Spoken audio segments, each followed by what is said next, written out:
अस्सलामुअलैकुम कराची वालों, अस्सलामुअलैकुम अहलियान सिंध, अस्सलामुअलैकुम बाबुल इस्लाम अहलियान सिंध कराची वालों, अस्सलामुअलैकुम। मैं तुम पर 3 मरतबा सलामतियां इसलिए भेज रहा हूं कि हमारे बाबा जी ने कहा था चलने में बरकत है। आज तुमने चलने की भी हद कर दी है। वो जो कहते थे कि जी इनको क्या पता हो कि मुल्क कैसे चलता है, हमने उन्हें आज सिर्फ छोटा सा पैगाम देने के लिए आपको बुलाया है कि कौम तहरीक लब्बैक पाकिस्तान पर उस सतह का एतमाद कर चुकी है कि तहरीक लब्बैक पाकिस्तान जिस मौजू पर मर्जी जिस वक्त मर्जी कौम को बुलाए कौम लब्बैक कहती है। आपको अब तो 75 साल गुजरने के बाद यह एहसास हो जाना चाहिए कि बुराई बुराई होती है, अगरचे उसके ऊपर जो मर्जी कवर प्लेटेड दे दिया जाए, उसको पीपल्स पार्टी का नाम दे दिया जाए, उसको MQM का नाम दे दिया जाए,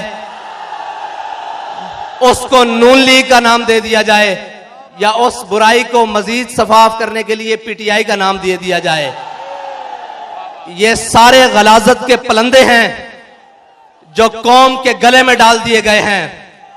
लेकिन अफसोस के वक्त और कुदरत ने बड़े मौके दिए इन सबको कि शायद ये सुधर जाएं। आज से 365 दिन पहले एक मुतालबा हमारा था कि भाई खुदा के लिए रसूलुल्लाह के नाम पर इनको सीधे हो जाओ, रसूलुल्लाह के नाम पर मैदान लगाओ, इनको जवाब दो कि हम सब कुछ बर्दाश्त कर सकते हैं, अपने आका और मौला की हुर्मत पर एक लफ्ज बर्दाश्त नहीं कर सकते, उनकी नामूस रिसालत पर गद्दारी नहीं कर सकते। लेकिन हमें कहा जाता था क्या हम यूरोपीय यूनियन से ताल्लुकात तोड़ लें? तो मैंने पूछा सुनाओ कैसे हैं ताल्लुकात आजकल?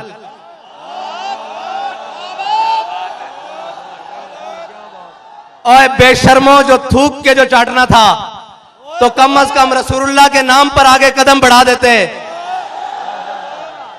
सिर्फ पाकिस्तान ही नहीं पूरी दुनिया में तुम्हें इज्जत मिल जाती। लेकिन बाबा जी फरमाते थे फिर के गली गली तबाह, ठोकरें सबकी खाए क्यों। अब जाओ प्यूटन की ठोकरें खाओ, अब जाओ अमेरिका की ठोकरें खाओ, और अब जाओ यूरोपीय यूनियन के आगे हाथ जोड़ो कि हम मस्कीन हैं, गरीब हैं, हमारी जबान फिसल गई, हमसे जबानी लफ्ज़िश हो गई। ये जबानी नहीं हुई, ये मेरे मालिक ने तुमसे करवाया है।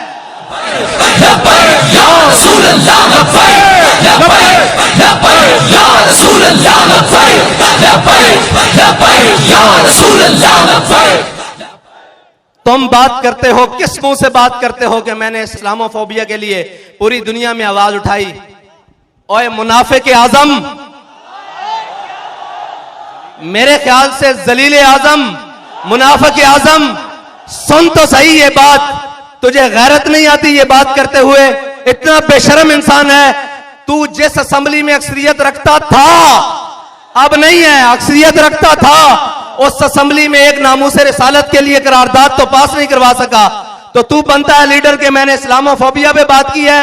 बेशरम, तूने आफिया सिद्दीकी के लिए भी बात की थी, तूने जनाब मुल्क के अंदर 1 करोड़ नौकरियां देने की भी बात की थी, तूने उन चोरों लुटेरों के एहतसाब की भी बात की थी, तूने वो जनाब पंजाब के डाकुओं की भी बात की थी। लेकिन खुदाए लम यज़ल को मंजूर यह है कि जिसको कौम आखिरी उम्मीद समझती है, अल्लाह उसको गलियों में रुलवा रहा है कि आखिरी उम्मीद ये नहीं है। पाकिस्तान की कौम और पाकिस्तान की पहली और आखिरी बात सिर्फ हुजूर सईद आलम सल्लल्लाहु अलैहि वसल्लम का दीन है, और वो निजाम है जो निजाम मेरे आका और मौला सल्लल्लाहु अलैहि वसल्लम ने अपनी उम्मत को दिया है, जिसको समझते थे कि जी ये तब्दीली लाएगा। और वो क्या तब्दीली लाएगा जिसके अपने घर वाले मशकूक हैं। कभी उनको कहता है बिक गए हो, और हमारे यहां ये लफ्ज निकल जाए ना कि इसने कोई हल्की बात की है, हम कहते हैं इसको पीछे कर दो, दिलेर बंदा आगे ले आओ। तुम कहते हो पहले 25 करोड़ लेके बिक गए हैं, फिर कहते हो वापस आ जाओ, कुछ नहीं कहूंगा। मैंने कहा ना ये वापस आएंगे, ना वो 25 करोड़ वापस करेंगे, ना ये तुम्हारे साथ चलेंगे, अब तुम्हें जाना होगा। और इंशाअल्लाह तुम जाओगे, लेकिन मैदान उन चोरों के लिए खाली नहीं होगा। अब जिन्होंने फ्रेंडली अपोजिशन की, नामूसे रिसालत के मसले पर कौम का खून, आशिकाने रसूल का खून, गुलामाने मुस्तफा का खून सड़कों पर बहता रहा, और वो बेशर्म और बेगैरत बनकर असेंबलियों में जाकर एक आवाज ना उठा सके। अगर वो बेशर्म बना हुआ था तो तुम्हारी जबानें चलती थी, तुम किरारदाद ले आते। वो मजहबी लीडर, वो सियासी पंडित जिन्हें आज याद आ रहा है कि कौमी हुकूमत बनाओ, मैंने कहा तुम्हें कौमी हुकूमत नहीं, तुम्हें कौमी छितर देंगे।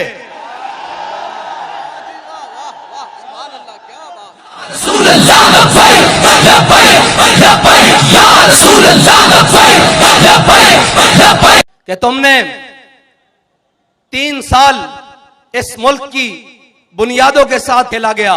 इस मुल्क में FATF जैसे लाइन कवानीन पास हुए इस असेंबली से, तुम्हारे जबड़े से जबान बाहर ना आई। मैं सारी अपोजिशन से बात कर रहा हूं, इसलिए कि अंडर द टेबल और अपर द टेबल बातें करने और हैं, दफ्तर खुलवाने और हैं, कौम के लिए बात करना और है। इस्लामाबाद से लेकर कराची जाना और फिर खुद कांपते हुए वापस आना, ये और है।